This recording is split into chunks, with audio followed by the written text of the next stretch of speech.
Chapter 7. Philosophy as Message. We shall now consider philosophy as a message. Not in the vague sense of a testimony, in which philosophy would be an angelic messenger of some kind of hope, but in the precise sense of this term in semantics and communication or information theory. In other words, we shall apply to philosophy the methods of semantic and semiological analysis. We shall ask the question, what are the structures of philosophical discourse? And try to answer it without dissimulating two intentions, two objectives. First of all, to use the concept of structure up to the limits of its zone of validity.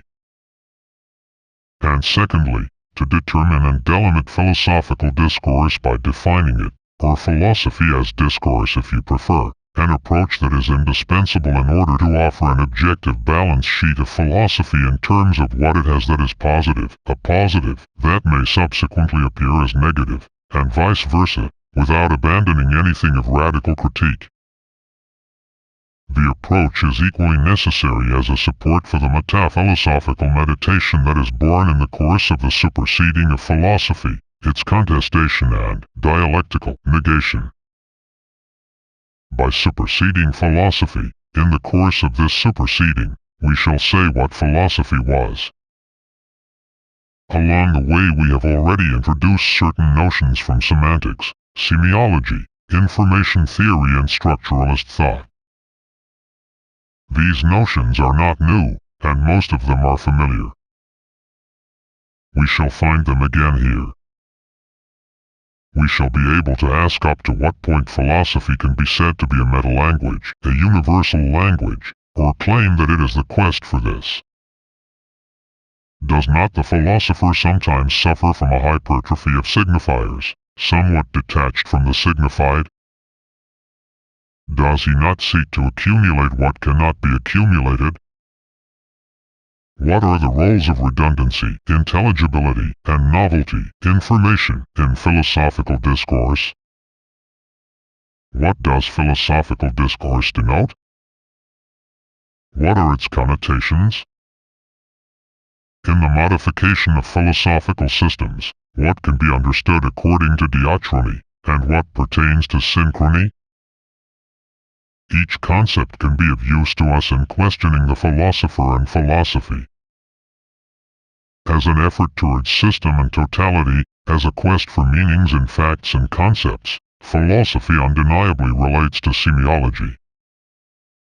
One on the other hand, it is neither obvious nor certain that semantics and semiology exhaust philosophy or completely explain it. If philosophy is a system of meanings, is it only that? The application of semiological analysis to philosophy may well allow us to discern a residue, something irreducible, by way of which philosophy in general refuses to be completely contained in a system of meanings that is closed and given, a system like others, by way of which, therefore, every philosophy opens onto something other. Would this irreducible be a poetry or poiesis, or the project? Perhaps. Would it be the alliance and reconciliation that is glimpsed with nature, with being? Possibly. Perhaps philosophy in some respects, as pure discourse, logos, approaches in other respects forms that accept those elements arising from nature, symbols, expressive gestures, natural expressivity, which Saussure indicates as difficulties facing his method of analysis. Before embarking on this examination, let us pay some attention to semantic reduction. This is the operation by which the linguist distinguishes a language from speech and from the chaos of linguistic facts.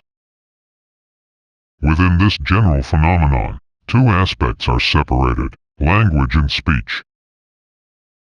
Language, in this sense, is what remains after speech is subtracted. Everything that does not enter into the system of signs is dismissed and bracketed out. By semantic reduction, language becomes a well-defined object extracted from the heteroclite set of facts. And it is an object that can be studied separately. Language thus delimited as a system of signs in which all that is essential is the unity of signifiers and signified meanings and acoustic images. Language is a form, but a concrete one, as evidenced by writing. Semantic reduction thus contains dichotomous oppositions, that between language and speech, language is always virtual, and speech always actual, between the signifier and the signified, the union of which makes up the sign, and between synchrony and diachrony, linguistics has first to study language in its functioning, as a system of signs used by a definite human group, with diachronic or historical study intervening only later, and subordinated to the former. Let us consider the semantic reduction as given. It reveals a concrete abstraction, language. This operation corresponds to the phenomenological reduction of Husserl, by which reflection brackets out those aspects of the real or the idea that it does not for the moment place at the center of its analytical or descriptive research. The semantic reduction also seems analogous to that which enabled Marx to reveal a concrete abstraction, the commodity, outside of the chaos of human acts of consumption, production and exchange, above the diversity of needs and goods. The analogy or possible homology goes a long way. Like the commodity, does not language as such have an alienating and even reifying power which individuals and groups accept, use, or obscurely combat? Like the commodity, language is caught in dialectical movements. It is not dialectical in itself, it is a form, a structure, to be analyzed as such. We propose, here and elsewhere, to dialectically reverse the semantic reduction, that is to say, to restore as closely as possible what it dismisses and brackets out. From the linguistic chaos, which is not praxis and study of which suspends praxis, we shall return towards praxis as a whole. It is possible to rediscover and recuperate the dismissed elements without falling back into the initial chaos, by situating these in relation to the revealed abstraction, language, discourse. This is rather like what Marx did in Capital. After analyzing the commodity as formal structure, he returned to the division of labor and the real groups and classes that constitute society. The reverse operation of semantic reduction, conducted starting from the latter, would enable us to take back speech, gestures, expressive elements, systems that contain natural givens. Instead of dismissing from language and discourse speech and linguistic chaos with their diversities, voices, mimicry, etc., we rediscover these interactions. Do they return in the concepts, the categories? That is the question that immediately comes to mind. Yes, we can reply. The intonations of speech that animate and diversify discourse, these particularities bound up with individuals, do nonetheless enter into classified and familiar generalities, the figures of rhetoric.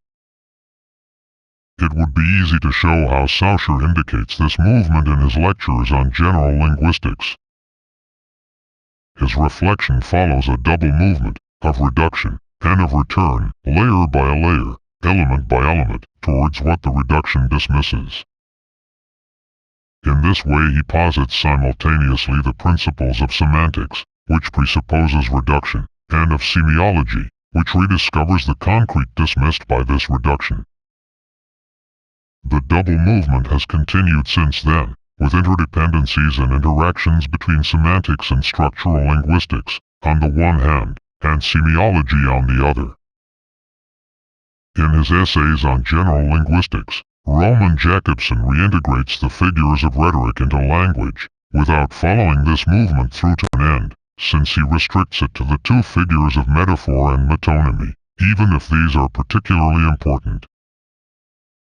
3. As a whole, the studies and writings of linguists 4 and semiologists 5 complement each other. We may well be able to determine places, zones, sites or situations that are occupied by systems, in relation to the marker and referential that is language in the full sense. and without fetishizing this. On the contrary, ceasing to take it as a structural prototype of intelligibility and reality, while on the other hand not dislocating it or dissolving it, keeping a kind of respect for it, preserving in it its eminent dignity. On condition that we cease to take it as an end, and consider it simply as a mediation, something more than an instrument or simple means, but something less than the human essence. Without forgetting, finally, what has previously been stated so as to fully reintegrate diachrony, history, into synchrony, that is to say, the law of uneven development of systems, perspectives on the explosion or dissolution of structures, equilibriums, coherencies, self-regulations, which includes the idea of a collapse, éclatement, of philosophy as a system since the 19th century. The topology and topology of systems could thus be determined and located in an image of reality, both abstract and concrete. That said, we shall try to answer some particular questions. A. Should philosophy be seen as a meta-language? Can it be taken as the quest for a meta-language? Ever since philosophy established itself, in fact, philosophers have always sought to find the common measure of all the works of man, aesthetic, literary, artistic, scientific, political, and so forth. They tried to elaborate a general language making it possible to translate, in its system, disciplines, sectors, domains, branches of knowledge, the most varied modalities of action. How is the decoding and deciphering of all these partial and divided activities to be accomplished? By philosophy, as general and clear language. The philosophical attitude postulates that this general translation is effected without betrayal, naturally, and moreover without residue. Philosophical discourse would thus become a common language, one that all specialized men can and even must one day use. Whether they adopt the standpoint of thinking thought or thought, philosophers presuppose that their thought and their discourse attain the other attributes of human beings, will, emotion, passion, action, creation, and the very being of man, and that they exhaust these in the expression of substantialities or the explanation of meanings. Philosophers, in other words, each seeking to constitute their own system, believe that all other systems and activities are homologous to this, and are formulated in their paradigm, substance, accident, subject, object, infinite, finite, in itself, for itself, etc. By using the word paradigm in this way, we distort the sense of the word somewhat, as it was developed by grammarians. For these it denotes a purely formal set of significant oppositions. Secondly, we note that the philosopher reflects on words. Philosophy returns periodically to intuition, the philosopher taking a cure of immediacy. He seeks to brush aside the veil of words, go directly to things, plunge into the depths. For most of the time he proceeds on concepts and signs, signifiers and signified. He takes them either in isolation or in their linkages, but always in language. The philosopher accordingly changes language into an object. He reflects on it, even if he is essentially interested in objects, beings, the signified. His procedure is thus analogous to that of the linguist, the semanticist, the semiologist. The latter do indeed seek to constitute a second language, in which or with which they speak of the first. The philosopher, all the same, wants to create his own language. He takes hold of common symbols, heaven and earth, light and darkness, surface and depth, and so forth. But he overburdens these. He overdetermines them. He makes them say something other than current language does. Does he create symbols and symbolisms? Only the detailed examination of philosophies, and the whole history of philosophy, would make possible a response. On the other hand, the syntagmatic connection sought by the philosopher differs from the connections of language only by its search for rigor. Philosophy would like to approach logic, algebra, geometry, the various forms of mathematical calculation, with their clear and evident order of reasons. On this point, and in this way, the philosopher attempts a meta-language. And yet he possesses a paradigm of his own, which does not coincide with any of the linguistic paradigms, and sees itself as containing a privileged content, not a form or a list of formally distinct and pertinent differences, determined by their opposition alone. Philosophy as such, accordingly, does not escape a curious ambiguity. It both seeks and seeks not to be a meta-language. It has this ambition, but fails to carry the ambition through. Who takes it up? The semanticist and semiologist?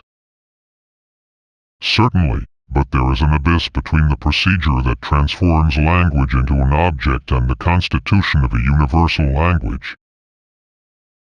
The inventors of machines for translating and accumulating knowledge are closer to meta-language, along with pure logicians. And yet the machine languages that exist today, Aldol, Syntal, etc., are only steps on the road to this general meta-language, and we do not know whether this can be realized or is only the horizon and ultimate limit of an indefinite research.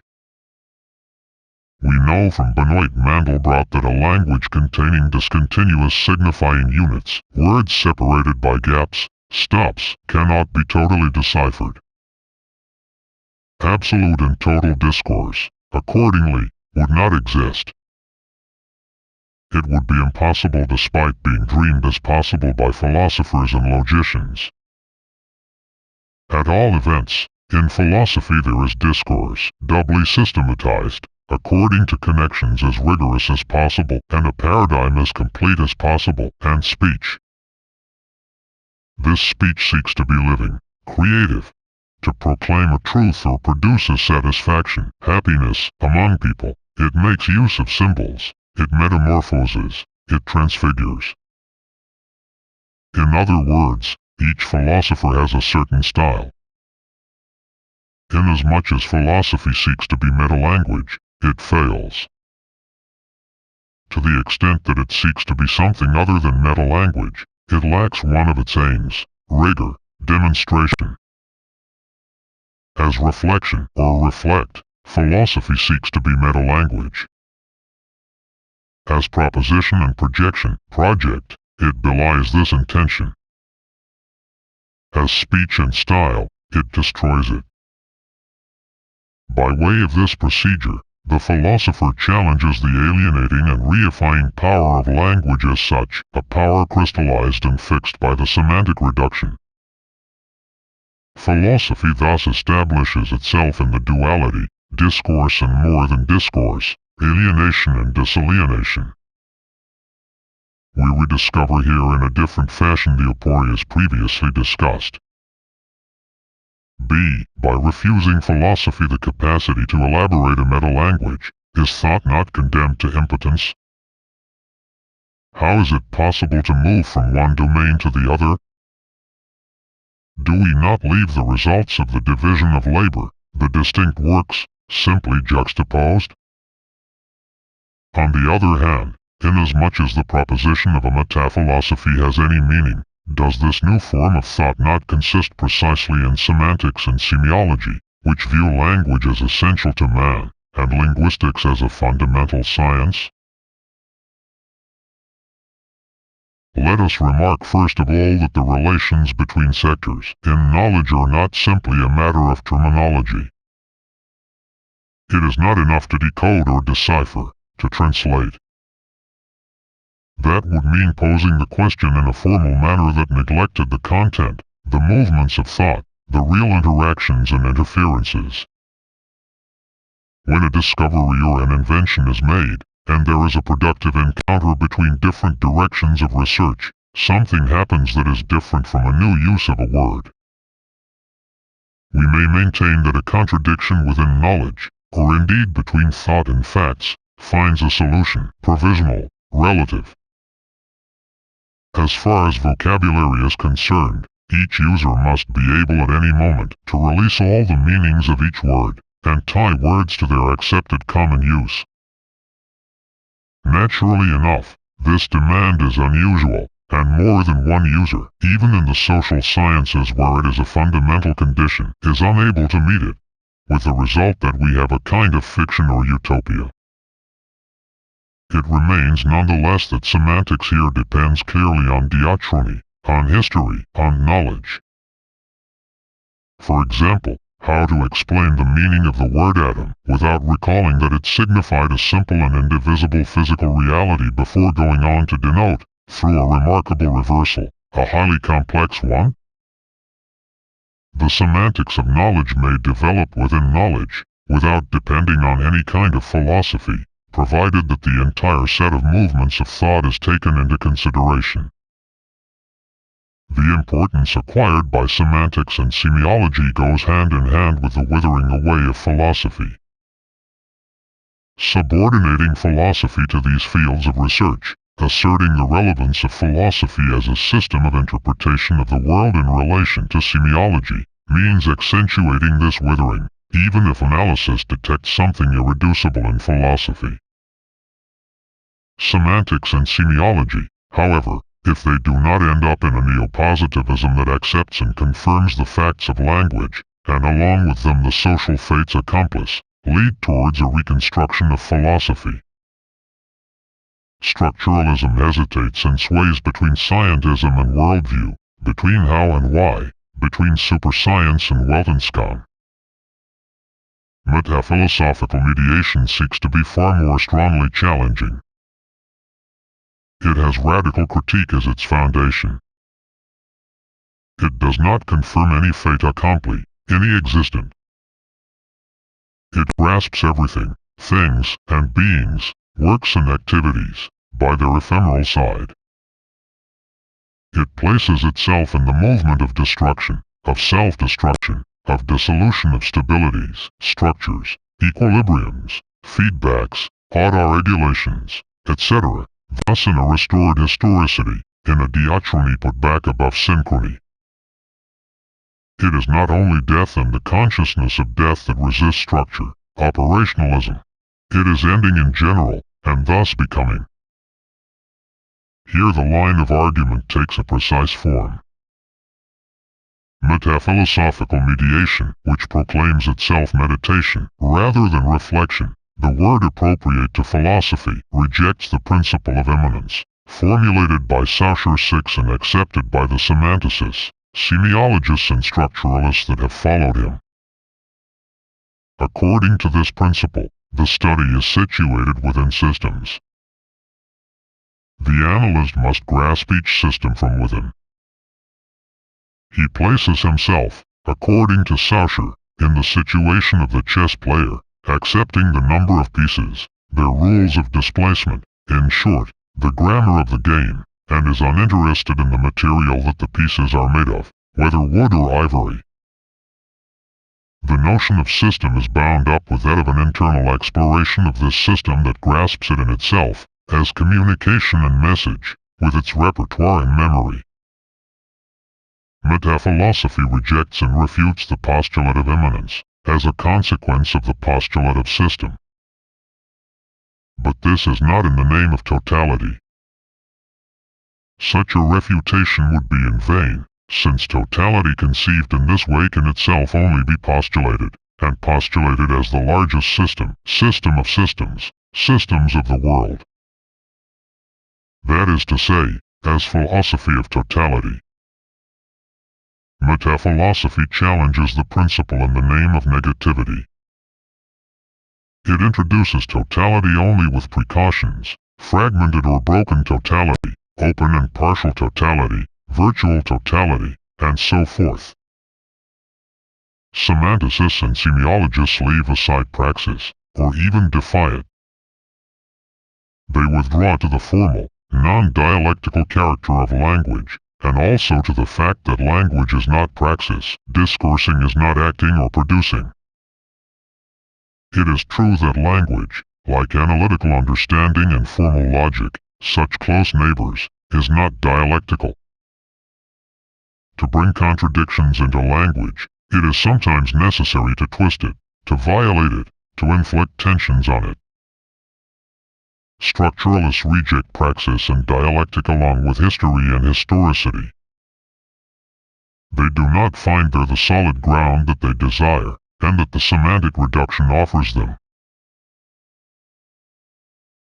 We think that by going further in the reverse movement to this reduction, that is to say, precisely by accepting it as reduction and rejecting its principle of immanence that fetishizes the systemic characters one seeks to apprehend, this will give a better grasp of systems, and still more so of the laws of systems. Is it not curious and significant that the most eminent semiologists, Roland Barthes, have hesitated before philosophy, confining themselves to studying one or other secondary system, for example fashion? In particular, we shall perhaps discover laws, those of dissolutions, of explosions. It is in this sense that we bring into consideration the unclassifiable or even, apparently, insignificant residual elements, which amounts, in relation to semantics and semiology, to a kind of rehabilitation of the supra- and infralinguistic, of nature as well as history, and also of the symbol, to which we do not unconditionally attribute depth and emotional participation, but which resists being reduced to a modality of the sign or a kind of consciousness of signification, without for all that making language or concepts into simple reflections of more profound realities. A final point. Metaphilosophical meditation repudiates the characteristics and features, relevant or otherwise, of the system. It is not a new systematization that would recuperate certain significations of philosophical systems, or of philosophy as system, instead of letting these be lost. This is not the way, in our view, that it reprises, illuminates, continues philosophy after a radical break and an explosion of the latter. C. What can recent information theory bring to the comprehension of philosophy, apart from a scientific claim to supplant it? Let us recall that information theory cannot pass for either a scientific theory of knowledge, or a substitute for the philosophical theory of knowledge. It likewise acts to dislocate this latter theory and render it useless. But it does represent a theory of the real. Along with its complement, cybernetics, it contains a program of realization. It accomplishes, in the domain of the social sciences, what the analysts of the natural sciences, Baudrillard, and the critics of the philosophy of science, Heidegger, had foreshadowed. It does not study a reality. It constitutes it. It tends to produce it. It does not simply produce this or that object, this or that combination of objects, along the lines of regular science that is realized in an object, the scales, the lever, the Atwood machine, the retort, the pendulum, etc. It tends to be realized globally and literally occupy praxis. This is how it falls under the blow of a radical critique arising from praxis. This radical critique shows, for example, that at the very moment that communication is theorized, and a human reality is to be produced according to the schemas of communication, reality is attenuated and communication disappears. The same holds for language, fetishism and self-destruction. Analysis of the message does nonetheless have a considerable importance. We discern here first of all the dichotomous opposition redundancy information. The agreement between linguists, Jacobson, and information theorists, Abraham Moles, is remarkable here. Redundancy, as we know, constitutes the intelligibility of the message. At the lower limit, repetition, there is no longer a message, and yet complete intelligibility. At the upper threshold, the excess of novelty and surprise makes the message unintelligible and also destroys it as such. Let us now consider philosophy. The philosophical message is necessarily redundant. It refers to what is familiar and acquired, experience, concepts, symbols. It seeks to contribute, or rather to capture, what is new in the world. We suspect that it oscillates between the lower threshold, repetition, rechristened for the occasion recognition, or return to the original and primordial, and the upper threshold, named intuition, supreme knowledge. But perhaps there is more. Does the philosopher not often confuse, in an immanent, or rather transcendent, unity, the intelligible and the surprising? Let us consider the Platonic idea, Aristotle's pure act, the transcendent one of several other philosophers. These absolutes are inherent in relative truths and existences. They are repeated in each act of thought and each apprehension of the real. They thus constitute the redundancy, intelligibility, of the real, form of forms, unity of multiplicity.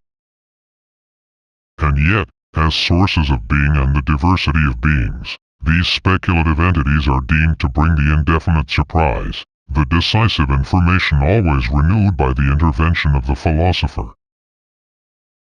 Can this frequent confusion explain the very particular tension of certain philosophical styles, where redundancy appears surprising?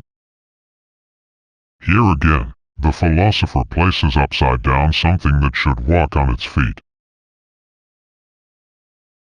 D. What can the famous distinction elaborated by Saussure in linguistics between the signifier and the signified contribute to the critical comprehension of philosophy?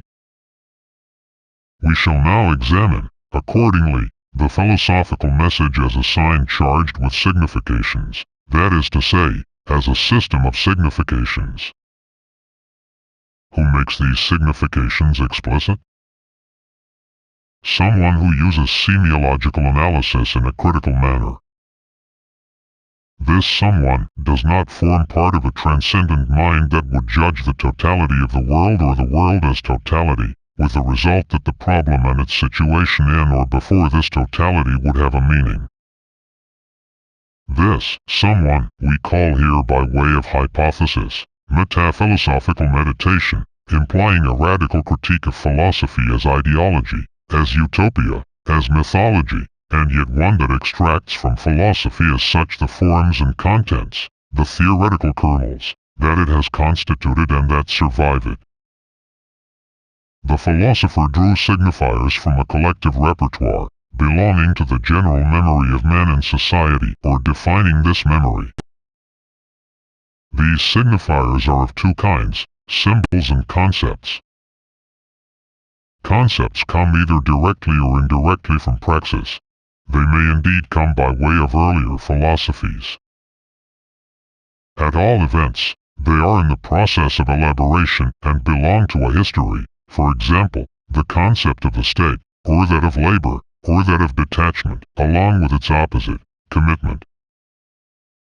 It is in this way that philosophy has a relationship with praxis. It is partly born out of it.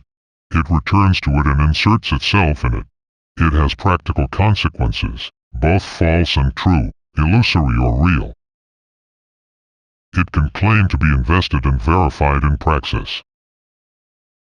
As for symbols, these are initially phenomena of nature, light, fire, stream, height, and so forth.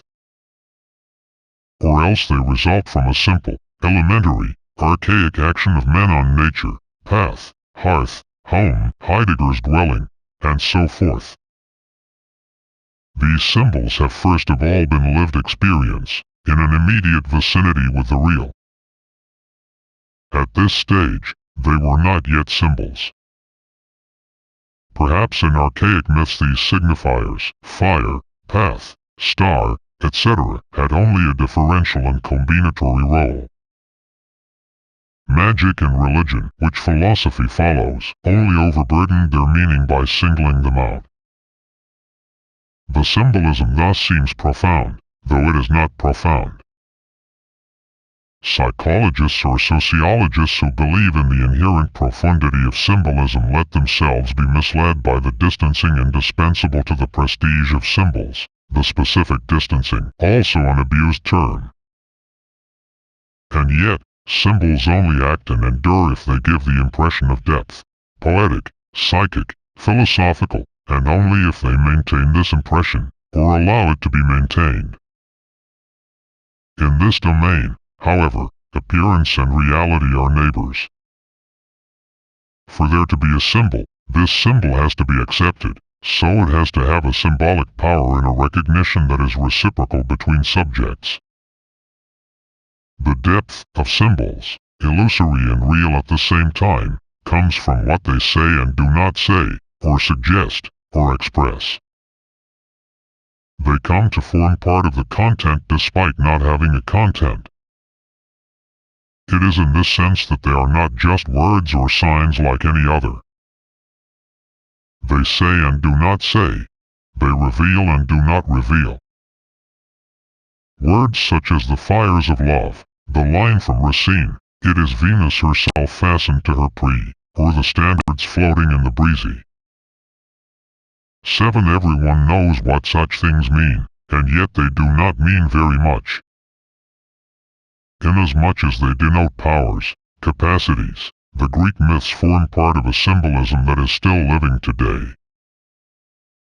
By developing this analysis, we would manage to understand the double nature of symbolism, depth and combinatory, obscure symbolisms and logico-mathematical ones. We would resolve some questions arising from misunderstandings about this duality or double determination. The signifiers of philosophy are the fragments of man as he emerges from nature, takes hold of it and appropriates it, yet does not succeed, accomplishes only a portion of himself, or fails. Man, and the human in general, seeks himself by way of philosophy that seeks his truth. They provide him with signifiers, repertoire, memory. The signified is man defined, situated in the world, in relation to nature.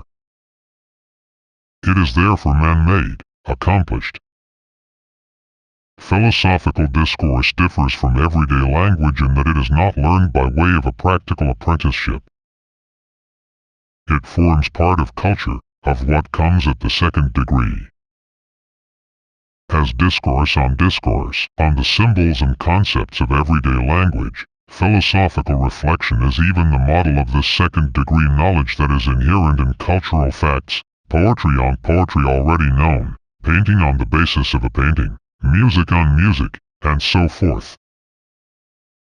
8. Is this not what Hegel saw as the twilight side of philosophy?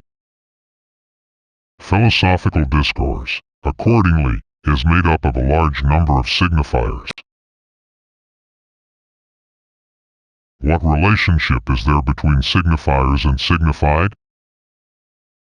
The specific problematic of each philosophy. Here, semantic analysis could be specified, diversified, qualified. It would indicate the motivations of each philosopher and rediscover circumstances, biography, context. Can philosophers not be classified into different types and species, into accepted classifications?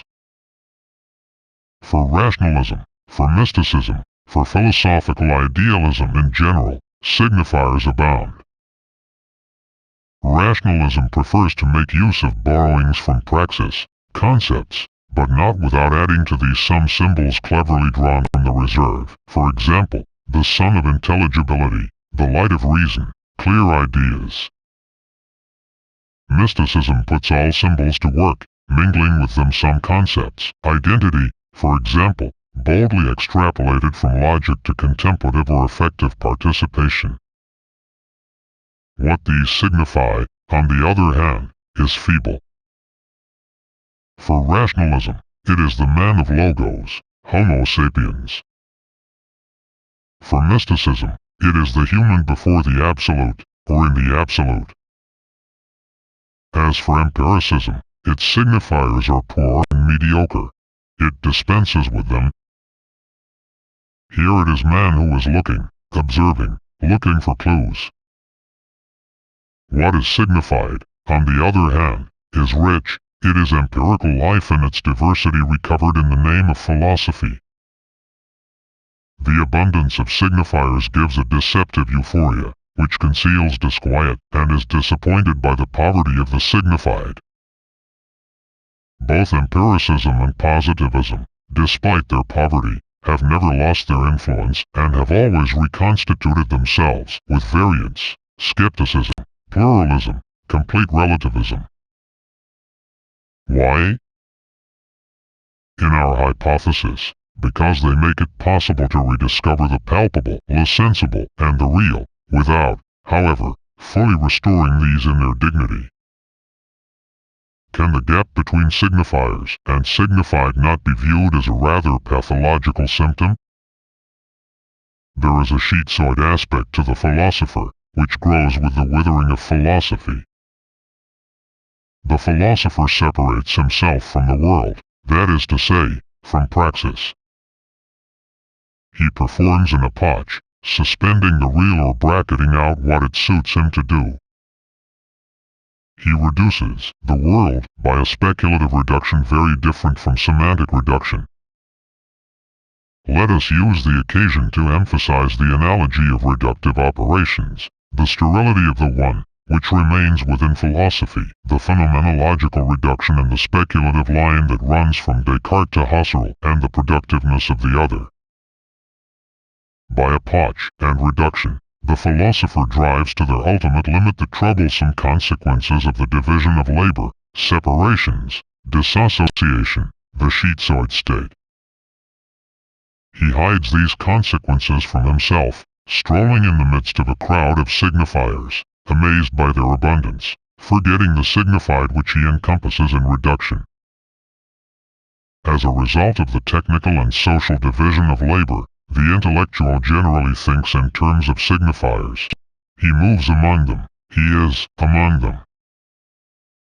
Other men, and manual workers in particular, are rather among the signified.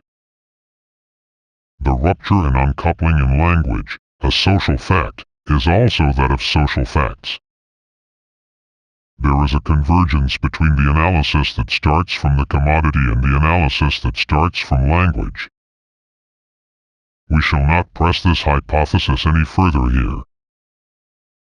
Let us be content to note that the philosopher drives the situation of the intellectual to its limit.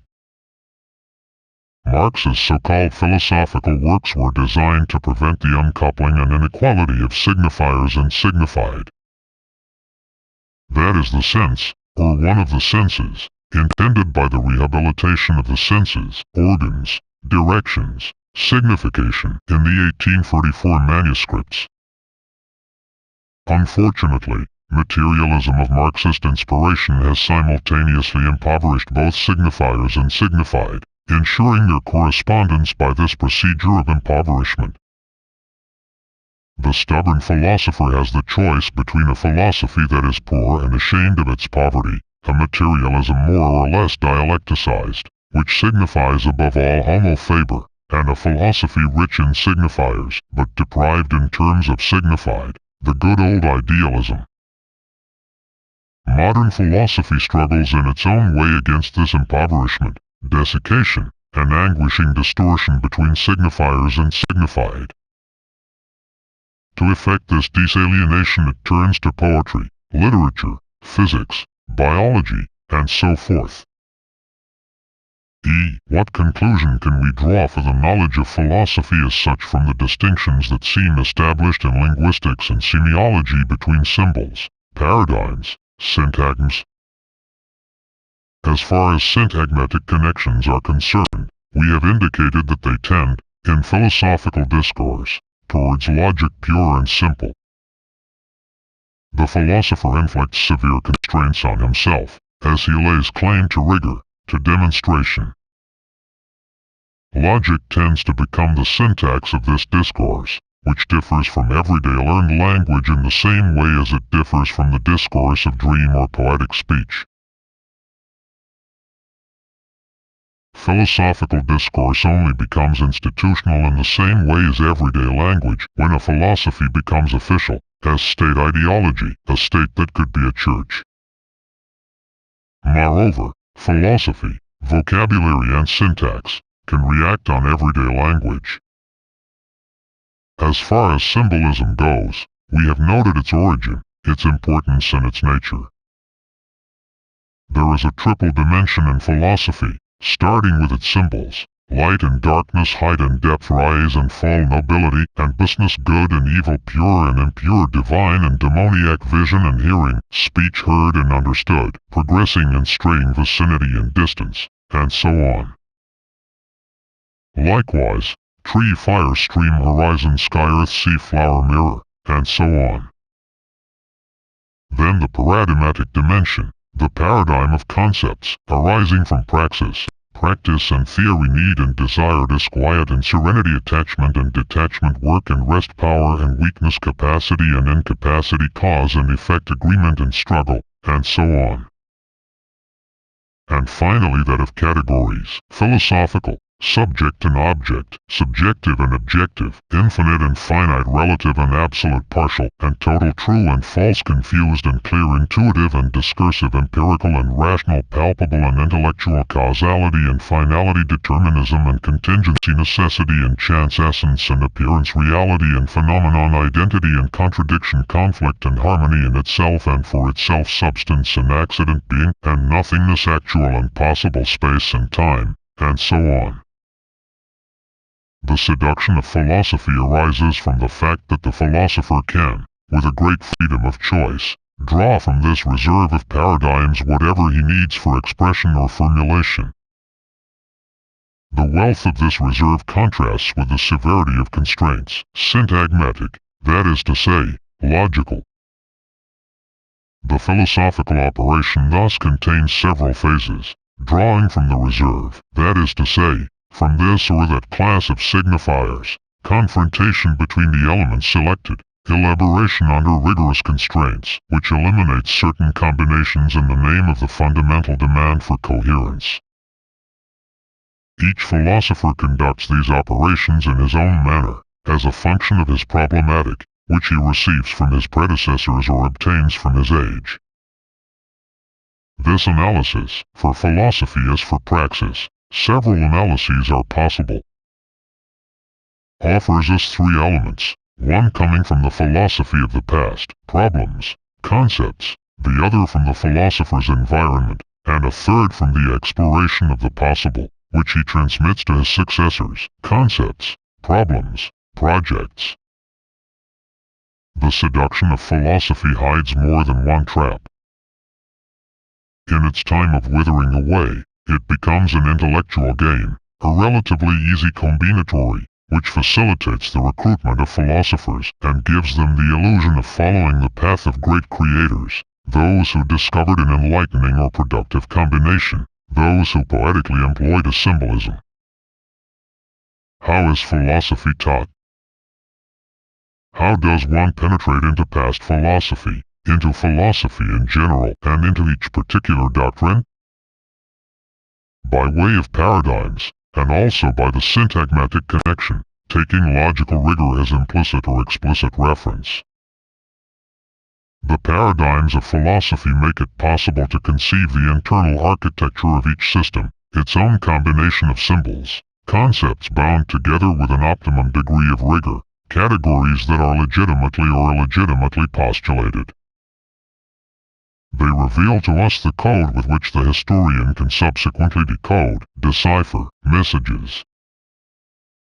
The structural study of philosophies and of the conceptual architecture of systems is successful. Do its promoters clearly understand that this success seals the withering away of philosophy, by reducing it to the status of a dead language? F. What are the connotations of philosophical language? Here we get into the delicate study of the figures of rhetoric, the use of symbols, of what philosophical discourse has in common with speech or written, literary, style. The straight line of logical discourse with its propositions, denotations, is constantly inflected by fine impulses, irony, reserve, embarrassment, reticence, euphoria, emphasis, depreciation, and so forth. Sometimes it is sharply broken off. Broken by what? By the introduction of an image or a symbol. By the arrival on the scene of a great classic figure of rhetoric, metaphor or metonymy, hyperbole or parable, prosopopoeia, redundancy or ellipsis. Borges, in A History of Eternity, 9 began counting the figures or quasi-figures of philosophical rhetoric. He listed them as necessity, reason, adjournment, relationship, consideration, format, order, slowness, position, declaration, disorder. It is clear that Borges is mixing categories and figures.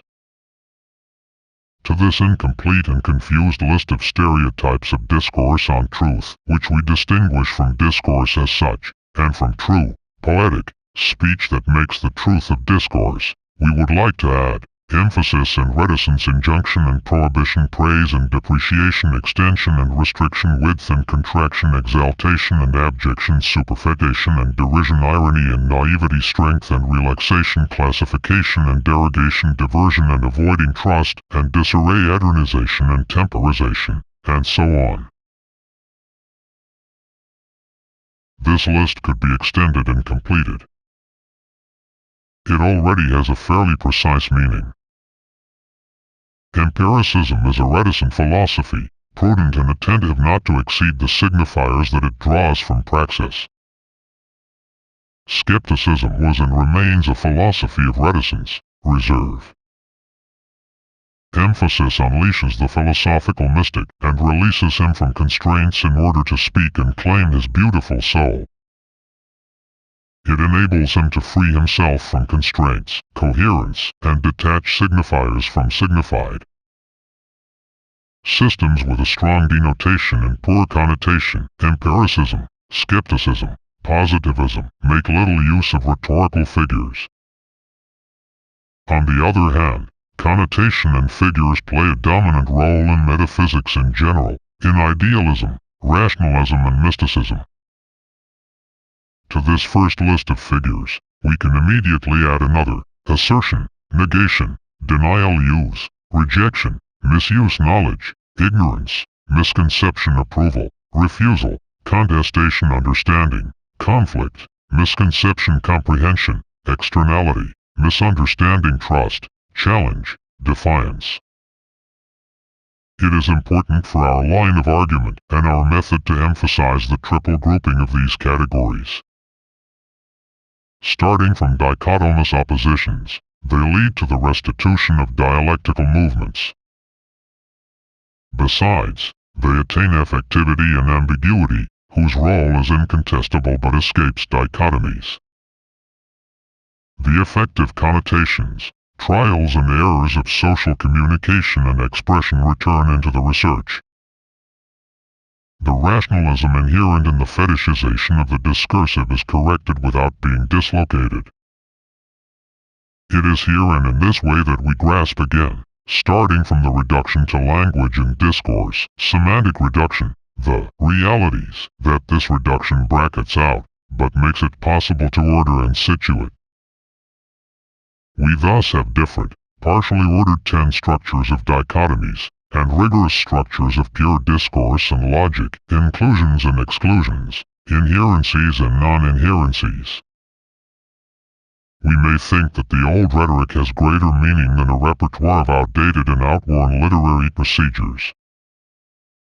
Is it not one of those great forms handed down through the ages, which cross historical periods and modes of production, and which we have already met with logic, law? The forms of discourse and speech, the connotations of language, are as equally important as the forms of connection of concepts and those of exchanges and contracts. They differ from these If this is the case, the forgetting of rhetoric amounts to a destruction of organized discourse. But its rehabilitation risks being accompanied by a fetishism of logos, the corollary, as we know, of self-destruction.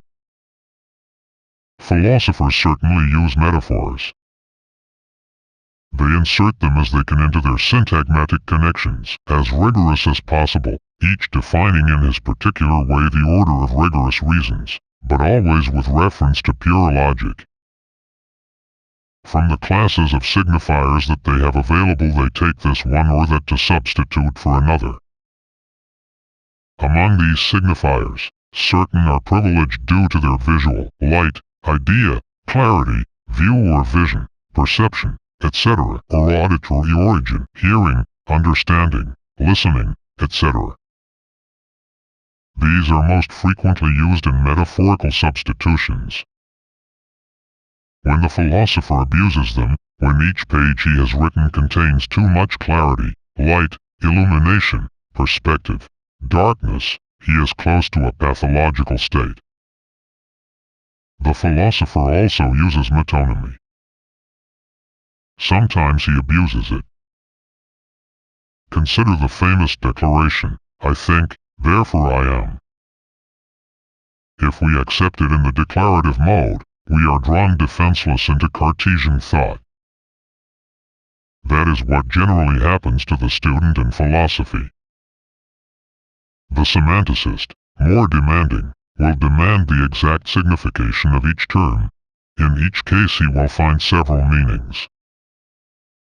We can go still further. We note that this famous formula is caught in a dilemma, either tautology and pleonasm, or else metonymy. Even the tautology is double. When I say, I, the I means thought, Hegel. When I say, I think, I utter an initial tautology. When I say, I think, therefore I aim, if this formula utters a definition of being, and if it defines being by and through thought, then it repeats the same utterance, unless I consider the formula as an extension, a substitution of the part, the thinking E, for the whole, being thought and defined by thought, or of the relative, the self that reflects, for the absolute, thought thinking and thought taken universally. In which case, the Cartesian formula constitutes a metonym. If it does not intend to identify being and thought, it can only be seen as incoherent. If the Cartesian formula is conceived as tautology, it is perfectly clear, rigorous, coherent. It is a deduction. But it is empty. The signified is not only analogous to the signifier, but identical with it, I think that I think. On the other hand, if it is conceived as metonymy, it is rich in signification but lacking in rigor. It floats between empty rigor and complete incoherence. What does it signify? The philosophers claim to define being by thought, excluding will, emotion, action, etc., and indeed define it by his own thought, by his thinking self. Also the rationalist individuation of the rising bourgeoisie. And the pride and generosity of the honest 17th century man who has won certain new virtues, those of the bourgeoisie in its finest era, without losing the older ones, those of nobility. And again a stoicism, a firmness full of strength and dignity, and so forth. We observe a conflict between logical rigor and productiveness by way of the figures of rhetoric. At the lower limit, thought loses itself in repetition, pleonasm, tautology, redundancy. At the upper limit, it strays into paradox, surprise, leaps from one term to another, unconsidered substitutions, the abuse of metaphors and metonymies. The importance of these figures must not justify the omission of others. The philosophical connotations are far too complex to be reducible to two figures and their opposition, all the more so in that we do not think that philosophy, caught in the completeness of its utterances and propositions, can be exhausted by the study of paradigms, syntagms, figures. In particular, symbols belong to a class of signifiers, thus to the paradigmatic reserve. They submit willingly or otherwise to the syntagmatic connections, to rigor conceived by the philosopher as the rule of his discourse, syntax, grammar. They can be used rhetorically, that is to say, they do not reject metaphors and metonymies, emphasis and reticence, irony and prosopopoia. And yet they may disturb the continuity of philosophical discourse, and the transition by denegation from one philosopher and philosophy to others. The leaps of thought, the introduction of images and symbols, bring discontinuity and incoherence into this discourse. Sometimes, not always, do they not deliver its most valuable content? By way of signs, in the relationship of signifier and signified, a wide and imprecise project appears, the project of man. Apostrophe I think, therefore I am also signifies the proposition of a consciousness that would fully think its content, that would dominate and appropriate both the external and the internal world. G is the study of philosophy as system of significations confined to these generalities? Can it be summed up as an attempt at a classification of systems? Certainly not. The semantic and semiological analysis of texts could be pursued in detail, in philosophy as well as in poetry, and still better than with advertising texts or fashion. We are scarcely approaching the specificity of philosophical language. In fact, we have simply established that philosophical systems constitute a corpus, to continue to employ here the terminology of the semiologists. Is it possible to conceive the breakdown of philosophical texts into signifying units, configurations of elements? No doubt. This dissection would involve the indexing and comparison of figures, metaphors and metonymies, reservations and reticences, emphases, prosopopoias, euphemisms, ironies, and so forth. Also symbols, categories, concepts, with introductory texts. How do mirror and reflection, the tree, the seed, the flower, the horizon, the path, the flock, these solitary symbols that do not exactly form part of a paradigm, penetrate into philosophy, along with darkness and light, a Manichaeism latent in many systems. Research in this direction could eventually show that the connection of concepts and systems obeys the principle of economy, 11 of least difference. Between consciousness, self-consciousness, for itself, with itself, basic, or again between being, substance, absolute, in itself, are the differences not as small as possible? Are completely established paradigms not composed of symbols and concepts that, though different, are as little different as possible? Considering systems according to this synchronic connection, perhaps we would find a philosophy in each place determined by the least difference. Each system would differ as little as possible from the neighboring doctrines, but sufficiently to be distinguishable. Perhaps we would even discover forgotten doctrines by positioning them in the ensemble of philosophy. Taking the hypothesis to the point of paradox, we would keep only a single dimension of philosophy, internal coherence. We could then show, in the history of philosophy and the succession of systems, taking into account abandoned and forgotten doctrines, a chain, that is to say, a succession of significant units. Random elements intervene between them. We could even amuse ourselves by constructing the matrix of transition that results from the table of probabilities of transition from one state of equilibrium to another among possible states. In this formalization, those elements that have been seen as determinant, biography, historical and social context, would on the contrary be seen as simply the intervention of chance in the transition of the system from one state to another. It would be still more amusing to demonstrate that the system tends towards a final state of equilibrium, which occurs, mathematically speaking, when the Markov chain is regular and the matrix of transition possesses at least one column made up of positive terms. This final state, naturally enough, would be Hegelianism. We would thus develop the notion of a philosophical system to its logical conclusion. We would particularly develop the idea of the paradigm in philosophy, considered as the most coherent discourse. We would show the role of formal rigor as constraint and condition of stability of systems, a role increasingly great through to complete systematization. We would go as far as showing in the philosopher's effort and the philosophical system an institutionalization of the boldest subjective aspirations of an age. We would take account of the double role of circumstances, biographical and historical, Umwelt, the environment of the professional thinker.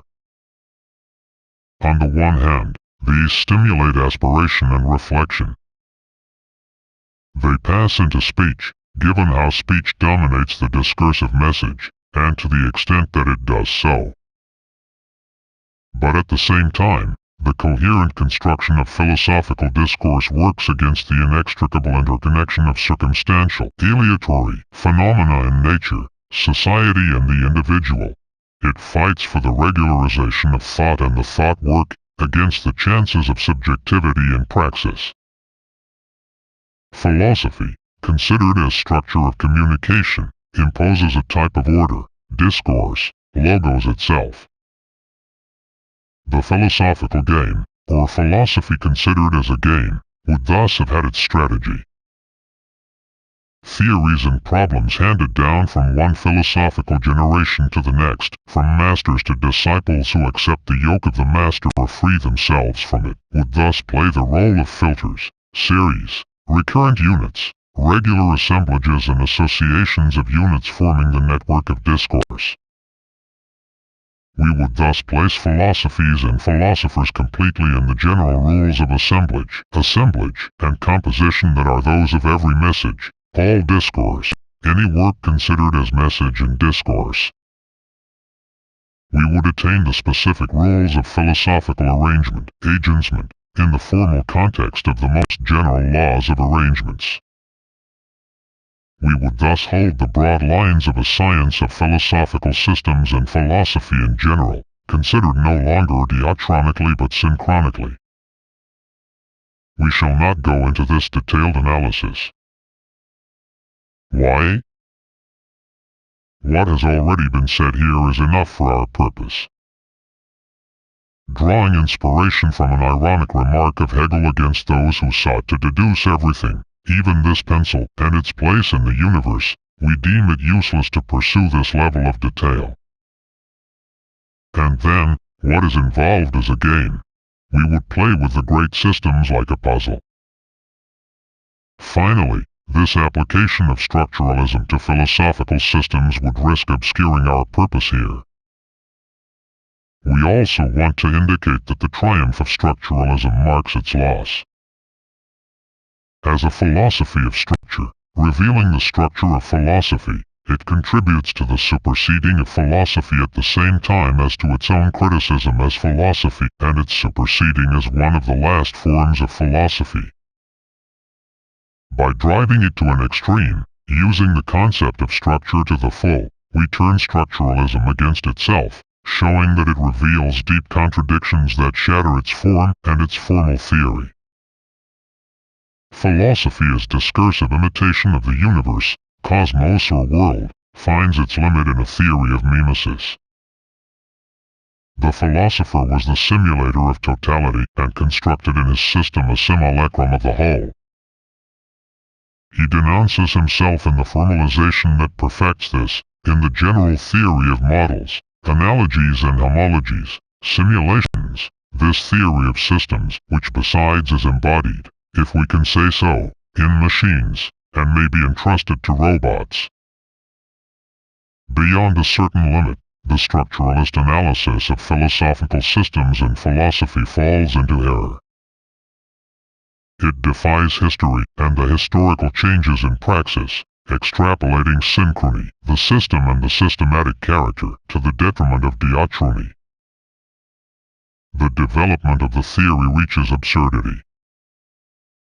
It is absurd to systematize the study, critical or not, of systems. By escaping its limits and its area of validity, analysis based on a preliminary reduction becomes unreason. Philosophical discourse never manages to be pure discourse. It is never reducible to communicability and communication. Speech here orients discourse, more or less, speech that seeks to change something and not simply communicate something acquired and established. Philosophy was act, project, and thus image and poetry. Thus history and historicity. If it exhausts itself, if it supersedes itself, this is by redeeming and realizing this project. Even in this exhaustion of philosophy as such, an irreducible element is manifest, which to the structuralist understanding appears as a mere residue, but for us is what is most precious. For right down the line we wager on this residual that the analytical and operational understanding does not manage to exterminate, and that we name poiesis. We may say that philosophy is not completely suspended on a timeless paradigm. Only a semantic reduction maintained at all costs ties it to such a determination. Philosophies are not reduced to the philosophical logos. It is barely probable that translation machines will ever succeed in bringing them into a meta-language. Something will remain, as in poems. Philosophy will be irreducible because philosophical mimesis had an aim, inaccessible to it as philosophical discourse, but which it opened towards life, totality, universe, cosmos or world. It aimed at this without being able to grasp it, and still less so to realize it. And there intervenes in it more than elsewhere this irreducible element that it would be particularly interesting to study, the perpetual conflict between inertia of what is expressed in language and the demands of communication and expression, when there really is something to say.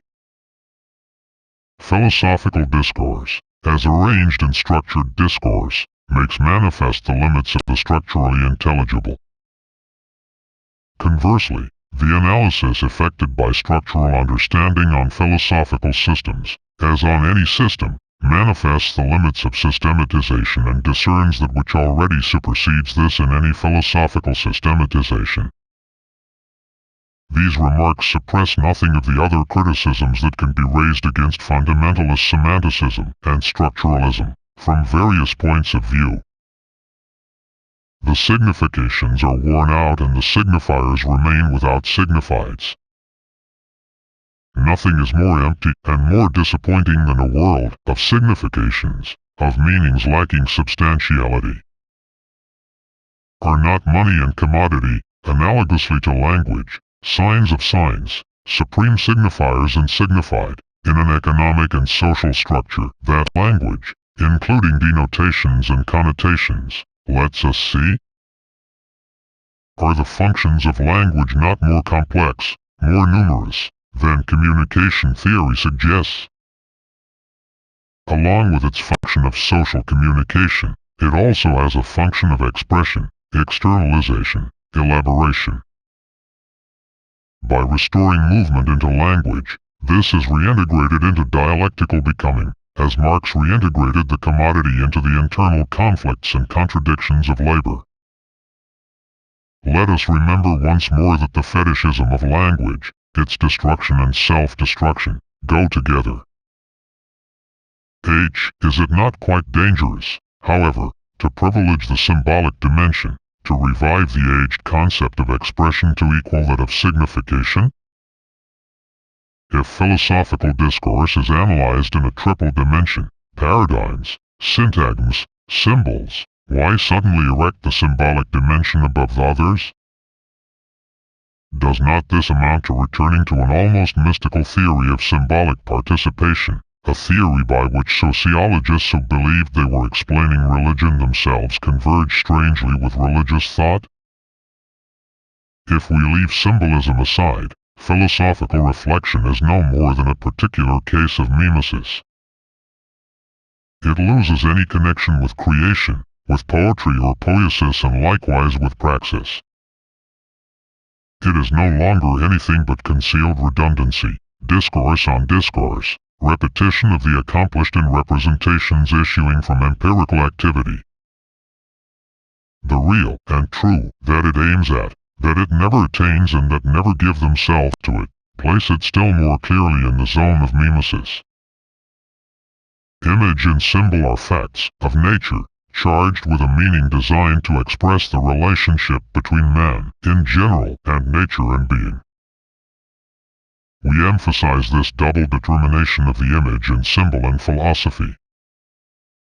A fact, for example, the tree, in itself and in isolation, devoid of general meaning, is charged, in a context, with significations. Freed from the empirical, from immediate practice, the fact attains the universal. The philosopher expresses himself with images and symbols. Sometimes he says something that transcends him, and glimpses the superseding of philosophy. Is there not in certain pages of the philosophers a dream thought 12 that links the internal and the external, subjective and objective, and brings dynamism and movement to reflection? In any case, image and symbol are not without danger. They lend themselves to rhetoric, as we know.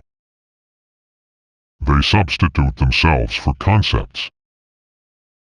They permit the abuse of this narcotic that is not the image but includes images, the signifier decoupled from the signified. Philosophy has received a part of its stock of images from cosmogonies and mythologies. Several great philosopher-poets have introduced their images and symbols into this repertoire, Plato.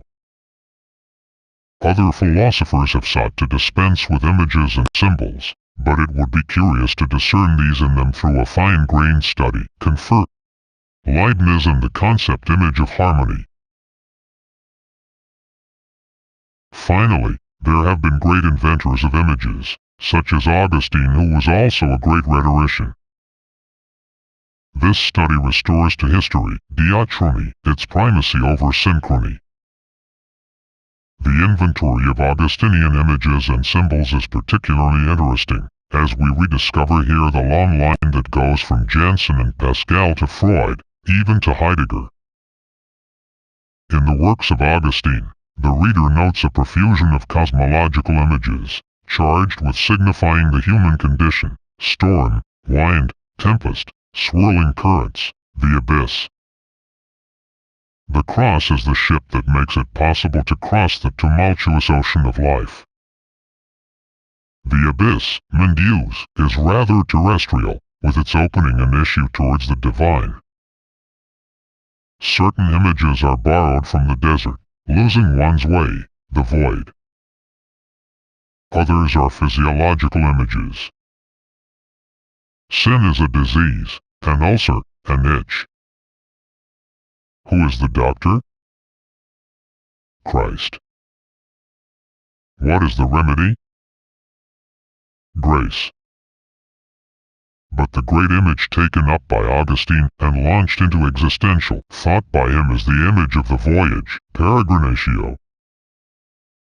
The soul takes the path of salvation or of perdition.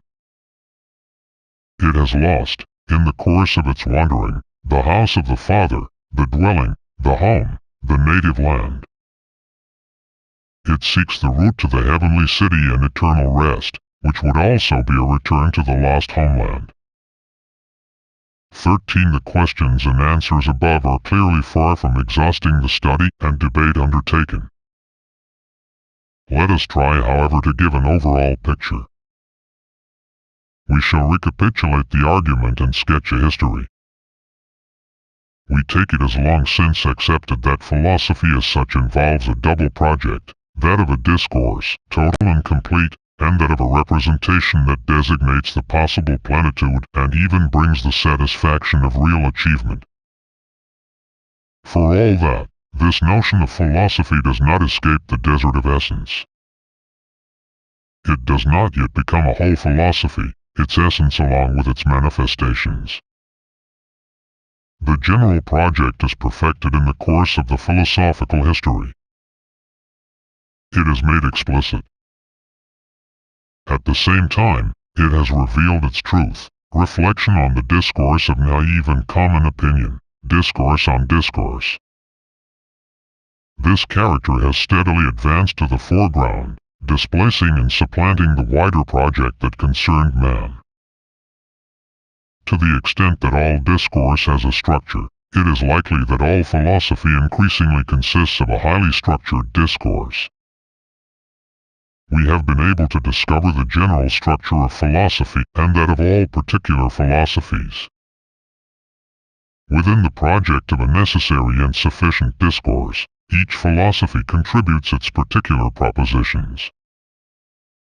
It proposes its figure of the human being, which forms part of a prospective inventory of the human situation or situations.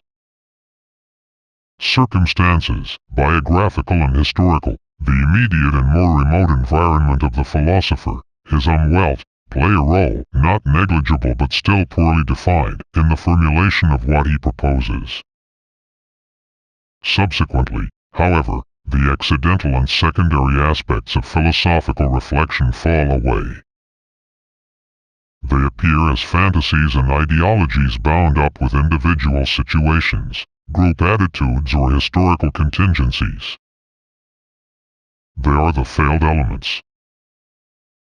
General history, and the history of philosophy, inasmuch as it is possible to speak of a history of philosophy, effect a sorting. Those philosophies that are no more than ideology, in the service of temporary interests of this or that social group, disappear sooner or later.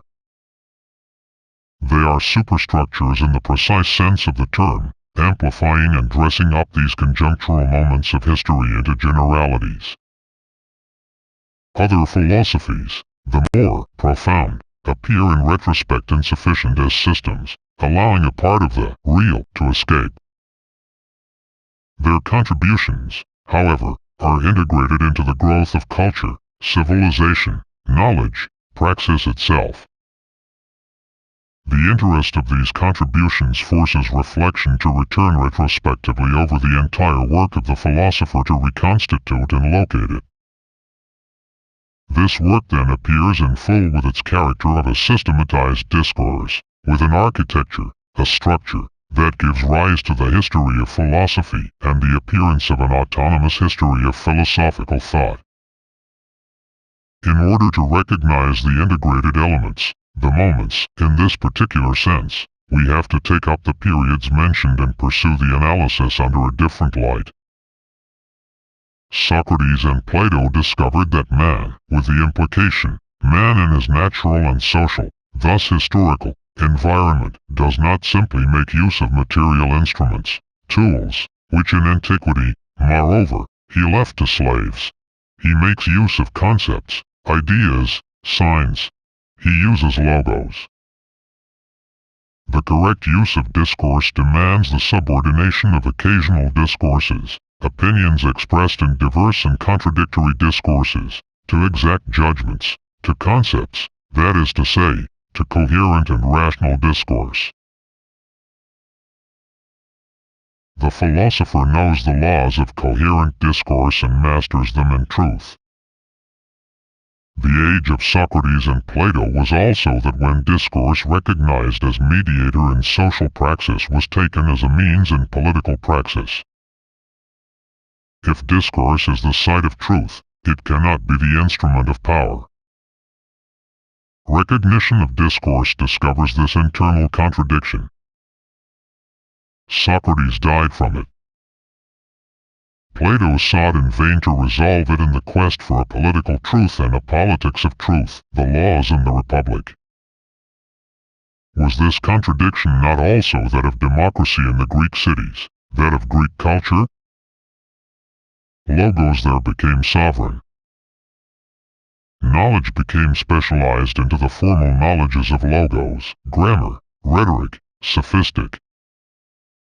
At the moment that it was proclaimed as supreme form and end in itself, logos precisely fell to the rank of means and instrument of power, that of a commodity sold by rhetoricians, sophists, grammarians, the structuralists of the age in question. The structure of Socratic Platonic philosophy was determined in the face of the analytic understanding, because this understanding was already at work in this philosophy. We recognize in this, a great poetic image, the maieutic. Man is born from physis, with the risks of any birth. The birth of man, if it is to be successful, requires on the part of the philosopher a double investigative regard, towards the origin and the mythic past, towards the possible and impossible. As a project of man, the maieutic is unable to define man. It asks what he will be. It grasps him in the risk of childbirth. B. The theory of a technical practice, the rational use of discourse, the correct employment of everyday concepts, the effort to extract the true concept, idea, from the variety of opinions, doxa. The philosophical critique of doxa extends to the whole of the non-philosophical. C. A metaphysical systematization, constructed around a suprasensible extrapolation, the discursive and conceptual abstraction elevated to absolute idea. This idea, as we know, is the principle of participation, metexis, or participant imitation, mimesis. But we do not know whether participant imitation is effected by the gaze, as the visual metaphor suggests, idea equals that which is seen. Perhaps for Plato it was music, the highest philosophy, since it is both number and drama, that made possible the best understanding of mimesis. On the other hand, with Plato, the idea is the sum of intelligibility, through a hyperbolic use of a symbol. What would philosophy retain from this? Culture and philosophy retained almost the totality of Greek culture and Socratic Platonic thought. But they arranged its elements differently. Wherever there was the state, discourse remained an instrument of action, persuasion, intimidation. It would be cultivated as such. Grammar, rhetoric, heuristic, sophistic, dialectic, understood as art of discussion and technique of advocacy, would form part of the initiation into a culture crowned by philosophy. The image of the maieutic, no longer a great poetic word, became a metaphor signifying education, pedagogy, the relationship between master and disciples. The use of the concept as such was generalized in the sciences, technology and praxis, without suppressing the diversity of opinions within this praxis, to the extent that there were differences between both groups and individuals. As for the theory of the ideas, it would remain a hypothesis of predilection for metaphysicians eager for eternity and depreciating of the palpable. From Plato to Hegel, the theory of the idea would be the formal expression, effect and reason, of philosophical alienation. One feature of the philosophical system was clarified by Aristotle. Although he reduced the scope of Platonic mimesis, closely linked, we believe, with metexis, for Aristotle the system clearly is mimesis, reproduction or imitative representation of the cosmos. Representation is defined as mimesis using a privileged tool, discourse. Art and technique, each in its way, imitate nature. The philosophy imitates the totality. He attains it because he, the philosopher, and not the demiurge or world mind, as with Plato, finds himself at the summit of the scale of intellects in the sensible, the highest of sublunary beings, the lowest of higher beings. the cosmos, which we shall distinguish from the world, which in its finitude opens onto the unlimited, is posited as finished, ordered in space, hierarchized. The philosophical system imitates the autonomous and automatic order, establishing itself according to its own laws, and maintained within the bounds of the cosmos. It says what being was, emphasizing the past tense, which accentuates the accomplished fact of a cosmos in itself superior to the temporality of what arises and perishes in generation and dissolution. It is the pure, acting, intellect that is poietikos, the intelligible model creator of all intelligence and all being. This leads to a considerable difficulty, as noted by Leon Robin in his book on Aristotle. 14. This acting intellect must be at the same time immanent to logos, to discourse, and transcendent, because absolute being. In modern language, the acting intellect is both pure redundancy and pure information. At the same time, Aristotle reveals in their pure, intemporal form the laws of coherent discourse, logic, stable form of stability, matrix of discourse, technique and knowledge. Discourse and the discursive are finally posited on their own ground, elaborated as autonomous entities. The form of discourse, logic, is bound up with dichotomous classification, making effective use of the concept, genera, species, common characteristics and specific differences. This methodology is applied in the sciences as well as in practice. Biological in origin, it was generalized because bound up with logos. Science defines itself as science of the general. For centuries to come, it would no longer be science of the particular or the singular individual, still less knowledge of freedom or freedom by knowledge. Logos dismissed myth and poetry, which would later take their revenge, however. Aristotle defined man with his place in the cosmos as a function of the most coherent discourse. Man, as political animal, lives in the city. There he finds his place, function, accomplishment and satisfaction. He is the object of political discourse, which establishes the constitution of the city. The subject is the man of state. The structure of Aristotelianism thus comprises a. An image whose poetic, creative, character fades before the passive and cautious recognition of the finished and accomplished, the cosmos. This image, however, is not lacking in scope. It evokes in its majesty an admirable order, cause and end of the cosmos. Critique and project become blurred, while poetry disappears. Everything is accepted, explained, and justified in its place. B. A theory and a technique of the fully elaborated discursive form. The rigorous discursive form permits the mimesis, reproduction and representation of all that is, in heaven and earth, in the cosmos, the city and the intellect.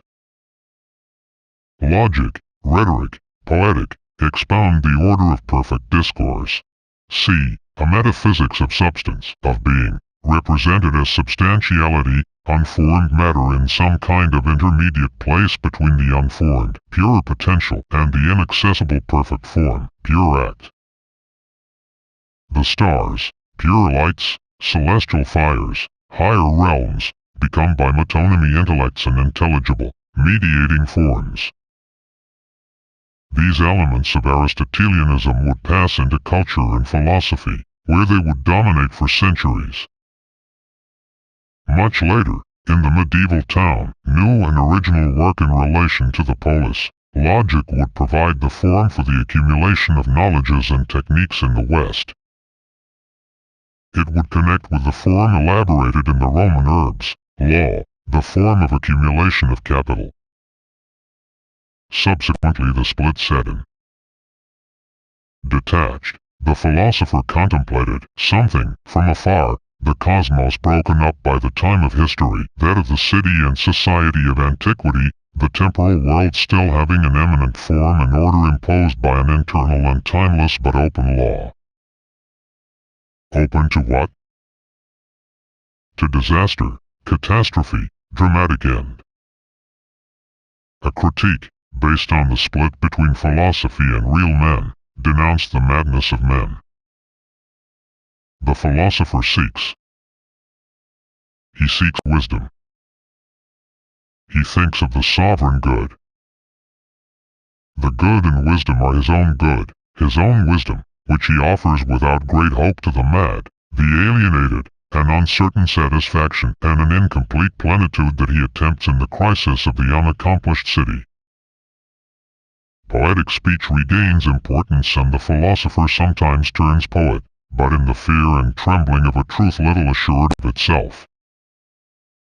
In its broken mirror, philosophy presents an image of what there is outside of it. For himself, as far as he is concerned, the philosopher only takes responsibility for his autonomous reason, stoicism, or his pleasure, Epicureanism.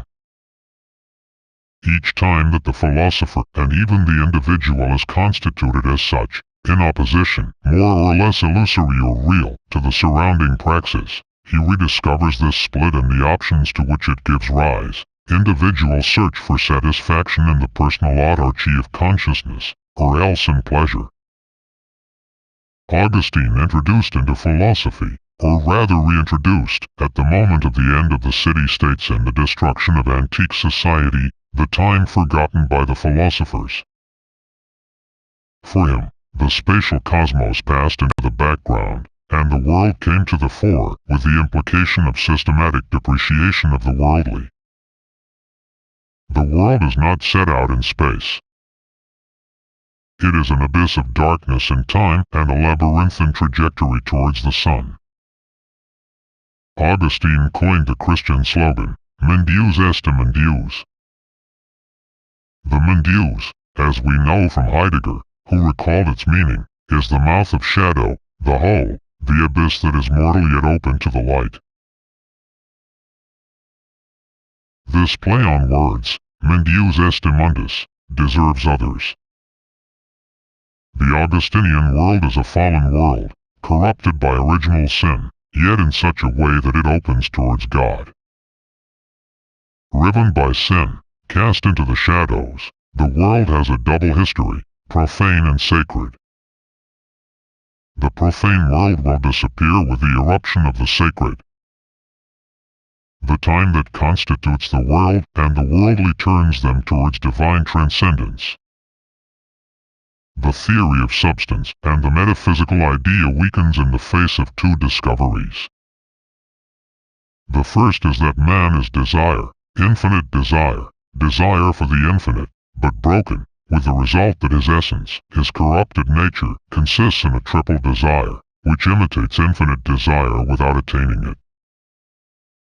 Haec sunt capita iniquitatis, que pullulant principandi et spectandi et sentiendi libidine. 15. Evil is a malady of desire. The symbols of disease and sullying are used here metaphorically, without scruple or reserve. The triple libido seeks in vain, in the worldly creature, the analogous of the divine infinite. This desire, like its failures, traverses temporality. More, it makes it. It is by way of the temporal deployment of the fundamental desire that transcendent God is at the same time immanent to the world. Disturbed and unassuaged desire can find peace and rest only in God. The problem of the reason and recognition of logos is replaced by the problem of individual remembrance, obscure memory of the original, before the fall, gathering of scattered memories in unity. See how I have explored my memory in search of you, O my God, and I have not found you outside of it. It is here that I find you when I remember you and that I am happy in you. 16. It is necessary to transcend that which comes from the senses and the natural life oriented to the outside, towards space, towards pleasure. I shall transcend, transcebo, this faculty of my nature. The central theme of the Confessions is that memory imitates God, seeks Him and has a presentiment of Him. It is reprise and tension dominating the distentio, which constitutes time in the world and desire as broken totality. Each moment in the life of consciousness imitates and reproduces in its way the original failing, reproducing the distentio, this alienation that separates the earthly and worldly individual from the transcendent unity that, however, he bears within him. The distance of self to self, of memory to sense and thought, is also the distance of the self from the divine, a distance that is filled only by grace, which changes corrupted nature in its very depths and re-establishes desire. Salvation is therefore also return to the health and innocence of desire. Only the call of God, beyond memory, heralds salvation. Without God, desire cannot become desire for God. Augustinianism contains an image, that of the fallen world. An image that Augustine intends as poetic, evocative of worldly dereliction, recreator of the lost unity and the path across the broken world towards regained unity and salvation. The Greek image of the world and its maieutic are replaced by the Christian image of purification and redemption by divine sacrifice. Rhetoric uses and abuses metaphors here. Metonymy is employed to present the end, death, rest as blessedness. This is not done without parables and hyperboles. Man is sick. Nature is not the generator of man, his mother and matrix, but the time and place of his worldly perdition. The critique of the world, that systematically depreciates life, becomes adhesion to the hope of another world, beyond death. The world and the worldly are constituted as such by the act that transcends them. It is in God that Augustine conceives the world and the worldly. The relationship with the world is accomplished in three stages: the radical negation and depreciation that discovers it as world, the constitution of a higher existence in the wake of this discovery of the falsity, error and faults of the worldly, then, in the extreme tension of the soul, the intervention of divine grace. B. A theory on the structure of the human being, as fallen and broken totality. Hence several disjointed structures. First of all, a palpable structure, naively and profoundly expressed, the five senses with their temptations, the entertainments that distance the soul from itself. Secondly, an affective structure, the fundamental desire and its breakage, the triple libido. Thirdly, an intellectual structure, memory reassembling the memories, and then, in a higher and already transcendent order, the supersensible unity that is intimated by way of the knowledge of pure ideas, such as those of number. Here Augustine catches on the wing St. John's theory of the Logos, Word, embodied in Christ, whose metaphorical character is clear enough. C. A rhetoric. Augustine, a religious rhetorician, uses persuasive discourse and all the known figures with extreme cleverness. He offers an apologia for religion, making use of philosophy to depreciate the world of which it forms an image. In the Confessions, he does not subject discourse to the demands of a thought founded on time, dialectical, that leads the existing to its disappearance. He uses it for the unconditional praise of an abstract thing, the Church. He is an advocate familiar with all the resources of dialectic, sophistic, heuristic. The importance of St. Augustine in philosophy cannot be overstated. Against the image of existence in space, the cosmos, he sets up the image of temporality, the world.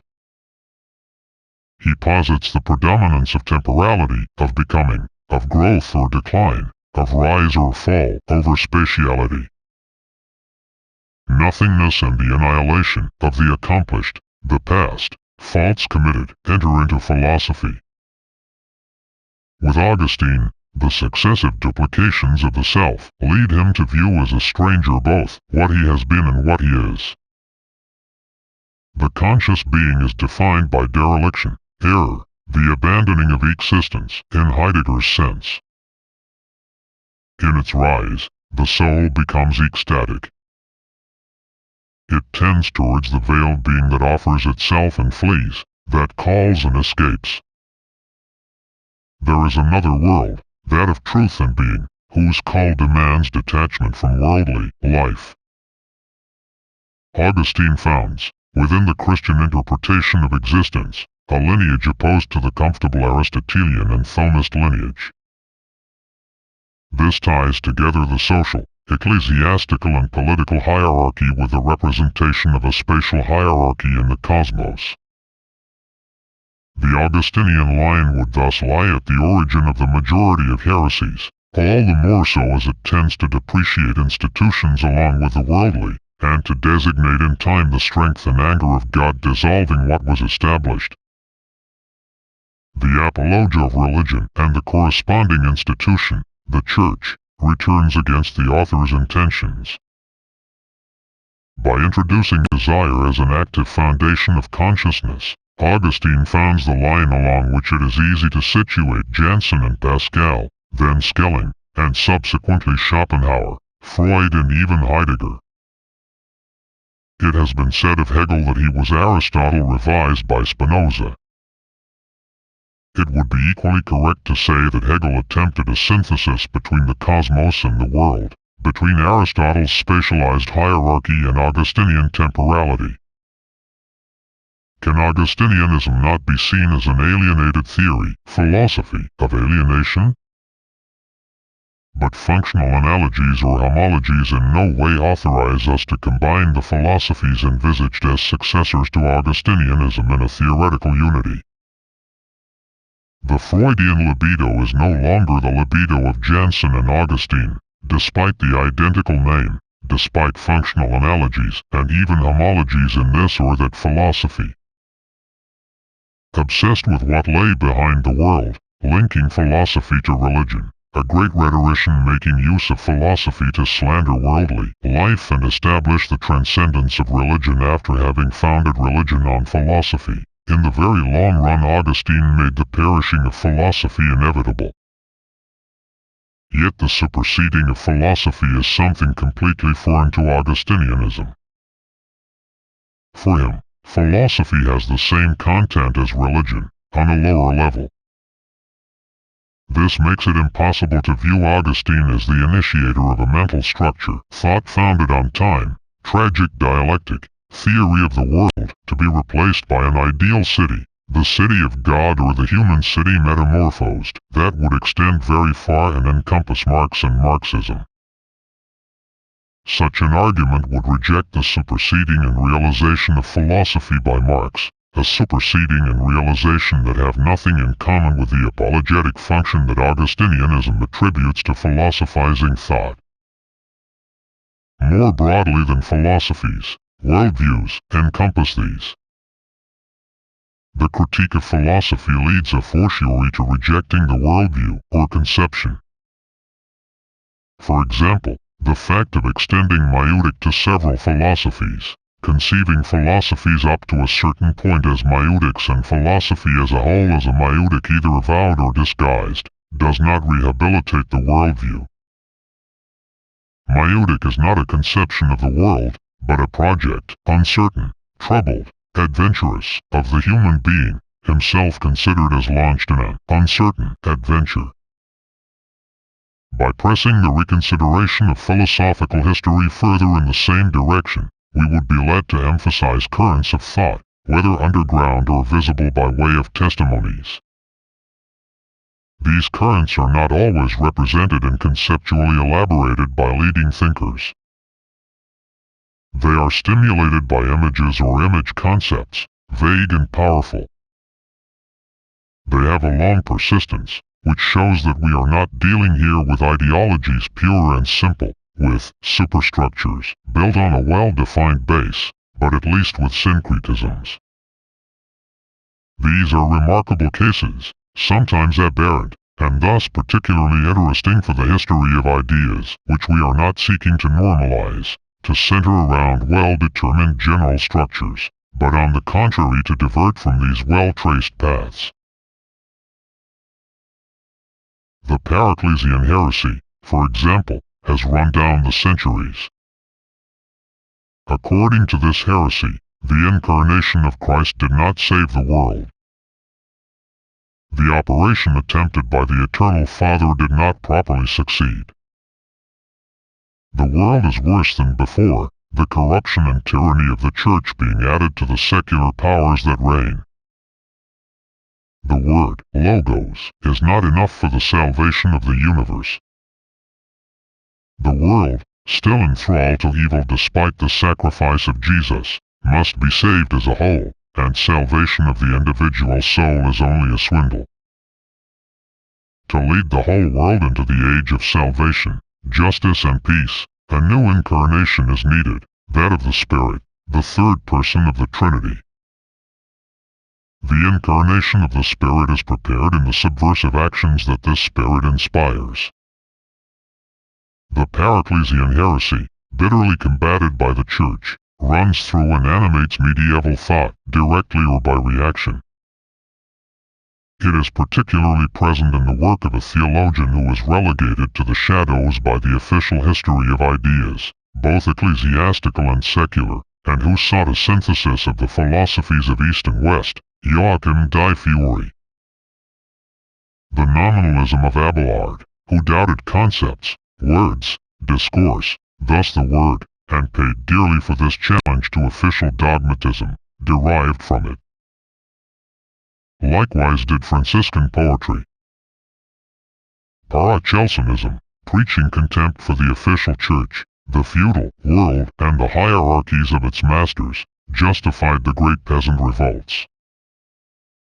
It probably influenced Catharism, a doctrine of the redeeming spirit. More subterranean still, the complete history of philosophy would discern the concrete modalities of perception of time and space, that is to say, of the social and natural environment, Welt. It would thus effect a conjunction and link between the lived and representation, between praxis and theory.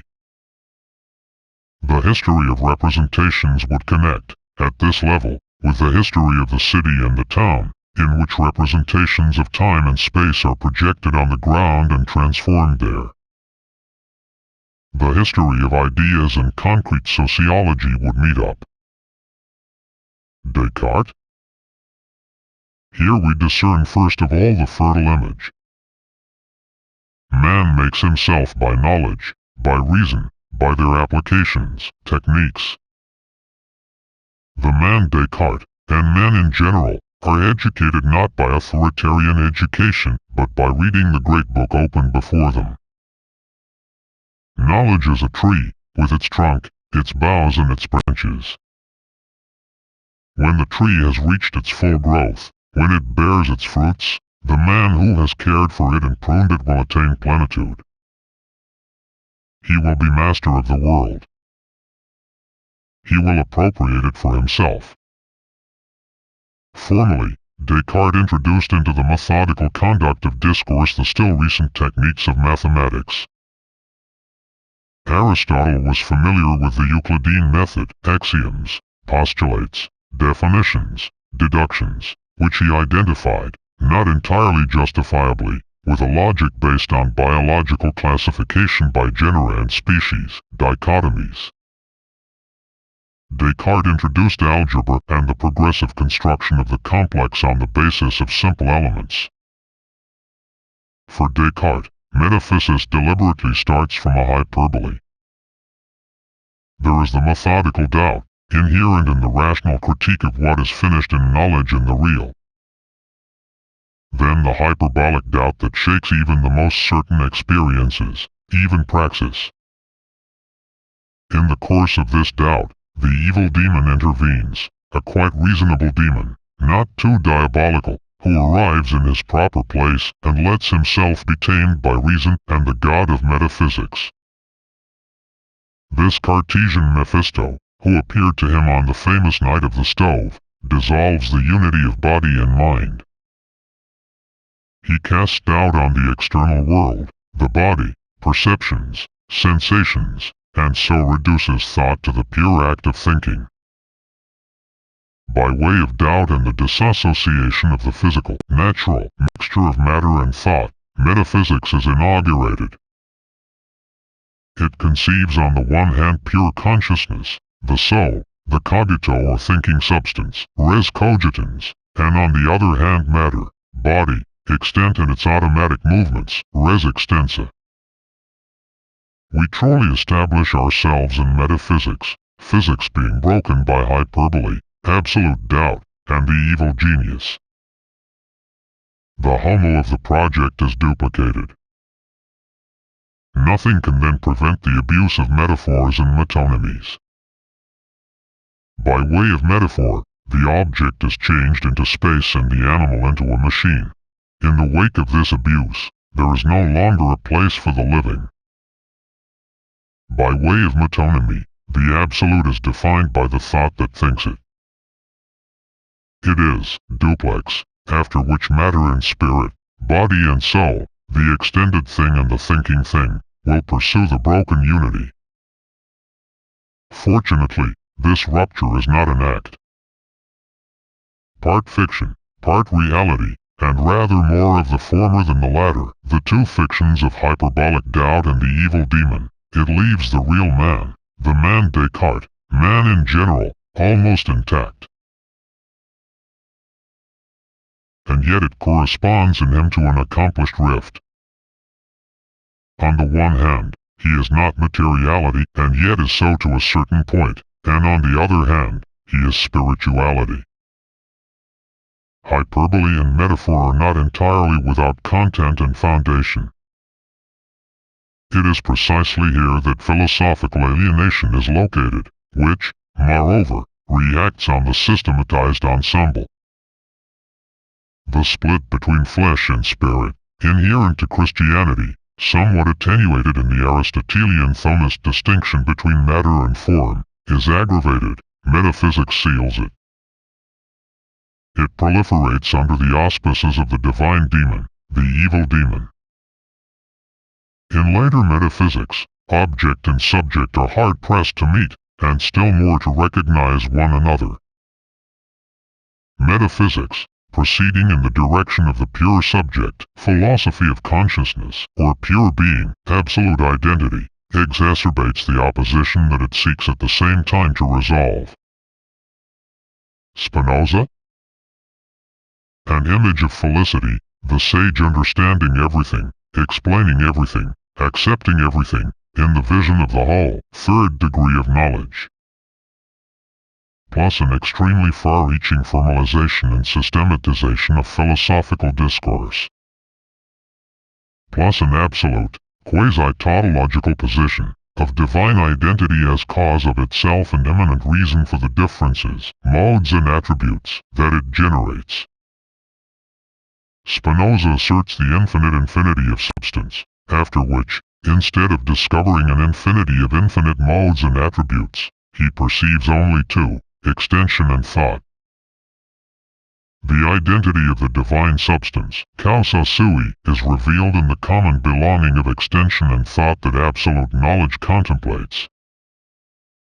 A fascinating vision, since the same identity, substantiality, repetition, pure consciousness, and the other, difference, attribute, constantly pass from one into the other. We never know if we establish ourselves in perfect tautology or if we attain the genesis of the real, in totality. The mirror of philosophy offers thought its double, which itself duplicates itself, seeking desperately to attain unity, totality, identity. Pleonasm and metonymy seek to meet up. In the identity A equals A, or rather, A is A, the second of both repeats and does not repeat the first. It is the same and it is not the same, since it is the second. The second differs as little as possible from the first, but it does differ. Yet we emphasize the same in the other, we grasp mentally only the general form of rigorous logic, clear and empty. If we emphasize the other in the same, we have the impression, illusion, of intelligibly creating difference and differences starting from identity. Thus of mentally reproducing beings, and thought is thought of being in beings, from the starting point of being. Spinoza thus correctly elaborated the schema of metaphysics already implicit in Cartesianism. It is a formal schema, which tends to give itself a content and believes it does so by its own forces. It effects the formalization of thought and results from it. It passes from the form as perfected and decanted as possible, the form of coherent and rigorous discourse, to absolute assertions on the absolute, by way of an extrapolation as little different as possible from pure formal rigor.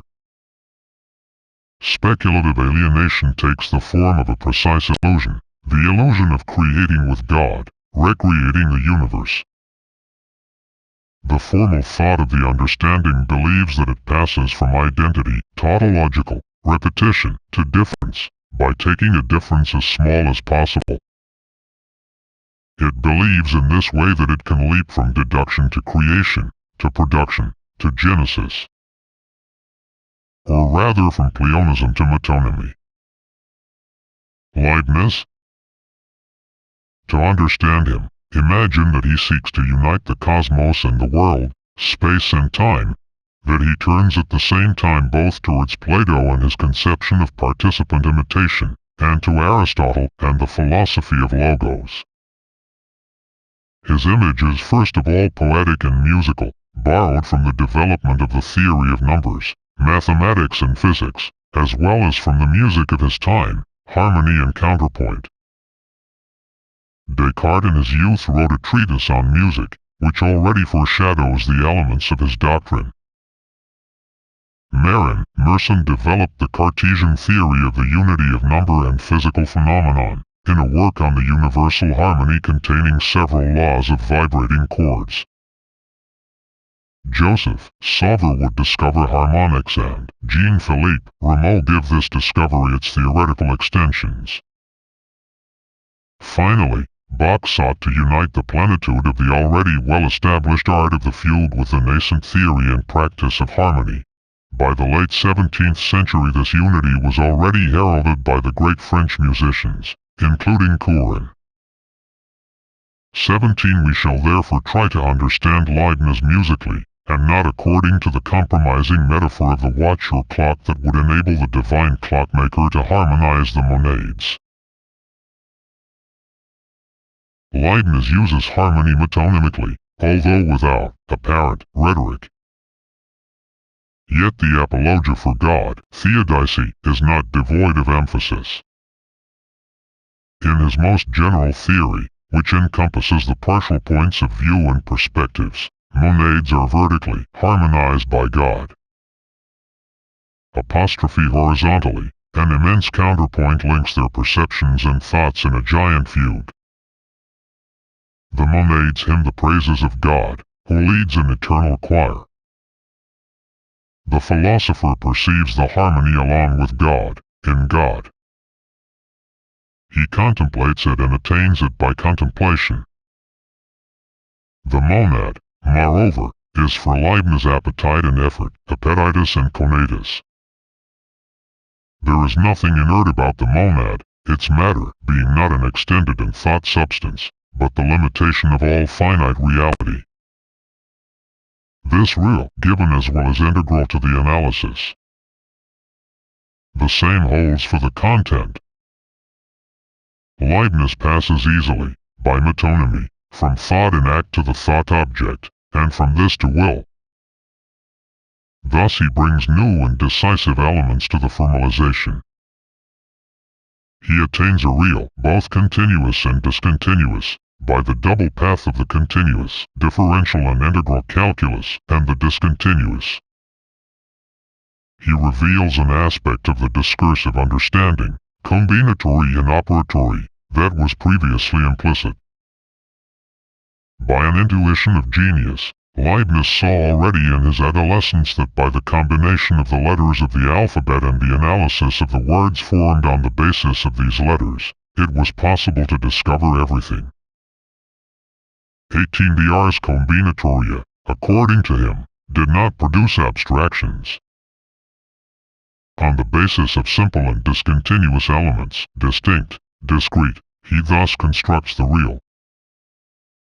God calculates.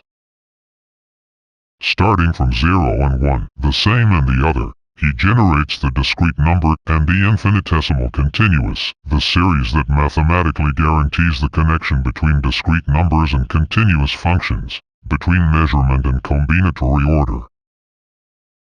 Leibniz's intellectualism claimed to make the discontinuous and the continuous converge in a perfect mimesis of the divine productive act. With him, the understanding seizes the real, decomposes it into primordial elements, atoms, 0, 1, then recomposes it. He introduces intelligence into the real by a decisive victory over its resistance and opacity. Intellect is not added to the object from outside. By operatory and combinatory procedures, it makes a real as the given or more so. Composition and arrangement are creation, and vice versa. Leibniz believes that he overcomes any dualism, that of extension and soul, that of object and subject, those of quantity and quality, finite and infinite, mechanism and finalism. 19. The monad contains its own principle of movement. It moves of itself. It is therefore automatic. Laws are internal to it. The counterpoint of monades lets every theme and voice develop freely. Yet the spiritual or immaterial automaton is not transcendent in relation to the material or constructed automaton. God ensures their unity, not only that of the finite and the infinite, but that of the continuous and the discontinuous, creation and calculation, spontaneity and practical manufacture, by dismembering and arranging, by operations, arrangements and combinations. Dum dies calculate, Fitman use. God handles substances, minds or otherwise, like an engineer with his machines, though this is not without presenting certain difficulties. Leibniz thus stands at the start of a broad current of thought that has a culmination and conclusion in our own day. This current of knowledge and speculation sometimes disavows its Leibnizian origins. It erases the traces of its progress. It frees itself from metaphysics in a quest to be technical and only technical, scientific and only scientific. For us, however, it is still philosophy and cannot deny its philosophical origins, in Leibniz. Leibniz's metaphysics is supplementary to his formal theory. Transposition and extrapolation are still and always effected in the name of substantiality, that is to say, by metonymy and hyperbole.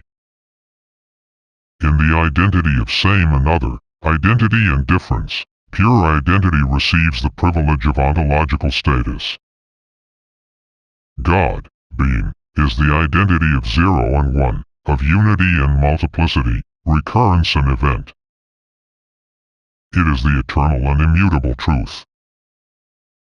This being posits itself, presents itself, presupposes itself, requires itself, such as it is, despite its infinitude, in the fact of reflecting thought. In the infinite of fixed monades, it does not emerge from itself. Dies cogitat mundum. The Spinozist schema of identity and difference, same and other, is reprised with new determinations, closer to the real, or a certain real. We shall not undertake here to rewrite the critical history of philosophy. It is enough for us to indicate certain lineaments of this. We are sketching a program. We shall not continue it as far as Hegel, whose structural elements we know only too well, the rose of the world, the apotheosis of logos, the great rhetorical figure of the idea. Our sketch has led us to use the notions of structure, a usage that in no way rules out tracing its limits, but on the contrary prescribes this. By giving free rein to a concept, the limits are indicated beyond which its validity changes into error, and its importance into ideology.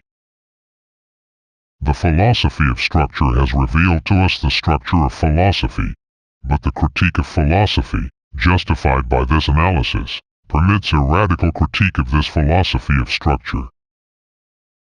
As work of discourse, mimesis, and analytic understanding, philosophy must have a hidden structure.